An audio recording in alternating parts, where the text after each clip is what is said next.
नमस्ते दोस्तों, आपका बहुत बहुत स्वागत है मेरे YouTube चैनल में। आज मैंने आपके लिए एक ऐसी वीडियो तैयार की है जिसे आपने पहले कभी नहीं सुना होगा, एकदम यूनिक और धमाकेदार। इसलिए वीडियो देखने से पहले आप सबसे पहले हमारे चैनल को सब्सक्राइब करें और बेल आइकन को जरूर दबाएं ताकि आपको हर नए वीडियो की जानकारी सबसे पहले मिलती रहे।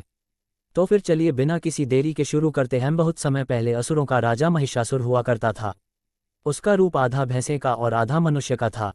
वह अत्यंत बलशाली और घमंडी था। महिषासुर ने कठोर तपस्या कर ब्रह्मा जी को प्रसन्न किया। जब ब्रह्मा जी प्रकट हुए तो उसने अमृतत्व का वरदान मांगा। ब्रह्मा जी ने कहा, अमृतत्व संभव नहीं है, कोई अन्य वर मांगो।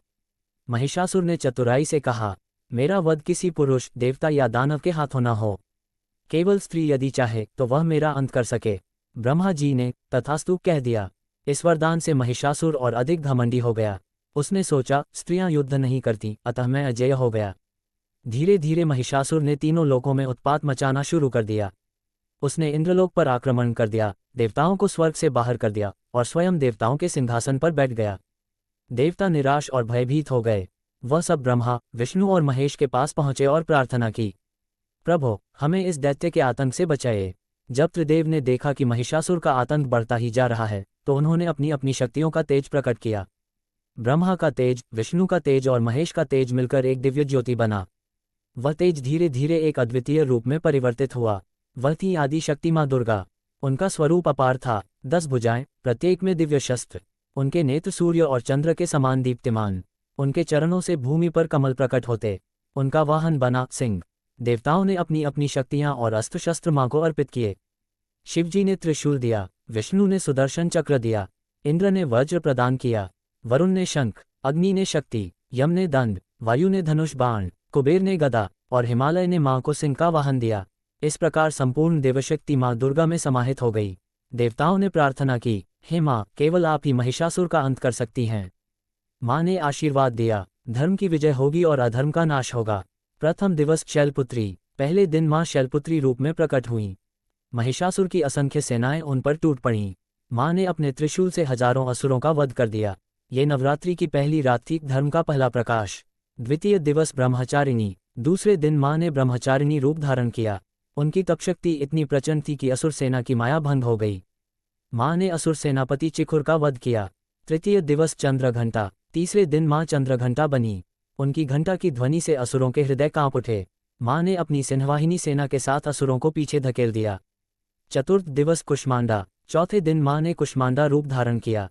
उनकी मुस्कान से समस्त ब्रह्मांड में प्रकाश फैल गया। उन्होंने असुरों की मायावी शक्तियों को नष्ट किया और कई योद्धाओं को समाप्त किया। पंचम दिवस स्कंदमाता। पांचवें दिन मां स्कंदमाता बनी। उनकी गोद में कार्तिकेय थे। मां का मातृत्व देखकर असुरों का मनोबल टूट गया।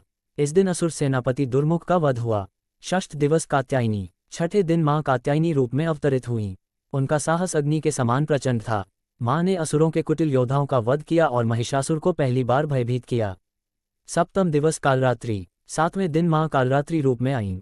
उनका विकराल रूप देखकर असुर भय से भागने लगे। मां ने चंड और मुंड का संहार किया। महिषासुर समझ गया कि उसका अंत निकट है। अष्टम दिवस महागौरी और रक्तबीज वध। आठवें दिन मां महागौरी बनी। उनका रूप उज्ज्वल और शांत था, किंतु युद्धभूमि में रक्तबीज राक्षस आ पहुंचा। उसके रक्त की प्रत्येक बूंद से एक नया असुर जन्म लेता था। तब मां ने अपनी शक्ति काली को उत्पन्न किया, जिन्होंने रक्तबीज का अंत किया। नवम दिवस सिद्धिदात्री और महिषासुर वध। नवमी की रात मां ने सिद्धिदात्री रूप धारण किया।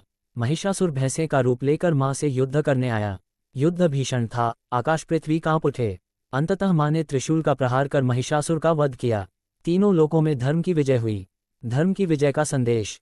देवताओं ने मां दुर्गा की स्तुति की। आकाश में जय जयकार गूंज उठी।